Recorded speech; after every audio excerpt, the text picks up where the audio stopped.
What's up, YouTube? So last night I got spoilt the story of Captain America Steve Rogers issue number 2. Now, yeah, it was a bit annoying, but I thought I'd do a video and explain to everyone what this big news was, what happened in the past, and what led to this. And I said that I will go and read the issue once it's out. I just picked it up from my comic book store. I've read it, and I'm not really that impressed with it. Now, if you're going to do a big thing, such as Captain America joining Hydra, you know that it is not going to be 100% legit. It's going to get reversed. It's a mind-controlling thing, or he's undercover, or he's hit his head, or he just thought, YOLO, fuck it. But, yeah, so I'm really unimpressed with this. So, the first half of this video is going to be spoiler-free. Then I'll tell you, obviously, like my other comic review videos, where the spoilers start, where to stop reading. Okay, so the big reveal happens. Even on the cover of the issue, there's a little printed on sticker thing that says it's the secret history of Steve Rogers' Hydra past. Which, yeah, that is obviously for you to actually buy the issue and think, holy shit, he's been living as Hydra his whole life. What? Yeah, that's a complete lie. That is just such a lie. It's so scummy that they've done that to sell this issue, because that's not what happens at all. That's not what happened. And I'm kind of annoyed that this is the big celebration for Captain America for 75 years. What? And the issue, the writing, the artwork was fantastic. It's the idea of the story behind it that I do not like. The problem is, you've come across a huge story.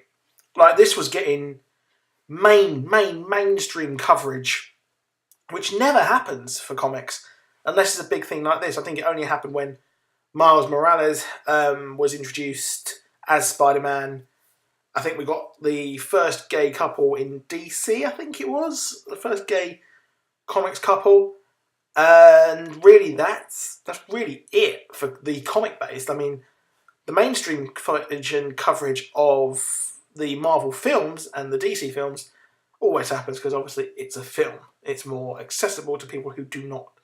They like the comics, but they don't read them. Or they like the characters as well. So they've kind of gone the way I expected. I predicted it. I expected this to happen.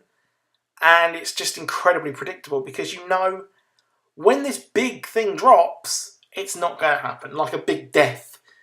Like War Machine Civil War 2. You know he's not going to die forever. He's going to come back. Somehow he's going to come back. May not be in a few months. May not be in a year. But it'll probably be the next event. It'll be like big return of War Machine. Which I don't know why they did it. Other than obviously sell issues. Because you've backed yourself into a corner. You obviously can't have Captain America as Hydra forever because he's too big of a character. It just doesn't work, unfortunately. And unfortunately here, the idea behind it, the backstory, the writing, it does kind of work, but it just seems like such a cop-out. So I'm going to drop in some spoilers now. If you haven't read the issue, bookmark this, go read the issue, come back to the video, and we'll discuss it. So, are you gone? Everyone here who hasn't? Everyone who's read the comic, stay here. Get some popcorn. Let's talk. Okay. So, it turns out that Pleasant Hills was the entire bloody idea of the Red Skull. So the Red Skull somehow, so Kobik, the little girl obviously, the girl who is the Cosmic Cube, came back to the Red Skull and was like, dude, I like you. Can you be my friend? Can you be nice? S.H.I.E.L.D. aren't very nice to me. So he realises what he's got, manipulates her, treats her really nice, teaches her that the only way really is Hydra, and that the best way to be a person is to join Hydra and be Hydra. So she then kind of helps him out with Selvig, Dr. Selvig that is, actually then kind of warps his mind. But this isn't just a mind wipe. This is changing reality, because this is a cosmic cube here. So we don't know how long or really how permanent these changes to their psychology are. So this is big for these characters that have their minds changed. And it's interesting to see, because I didn't really rate Pleasant Hills. I thought it was just kind of a non-event. It was just kind of a bit shit, to be honest. I didn't really like it. The whole pacing of the entire thing was really lame. Would have been better as, instead of just like a couple of, like 1 or 2 issues, have it as a mini-series or something like that.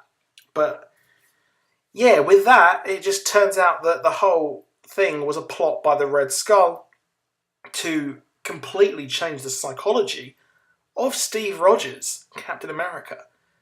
So I don't think really, if this was anyone other than Captain America, if this was Iron Man, if this was, I don't know, Nova or someone or anyone else, it would work.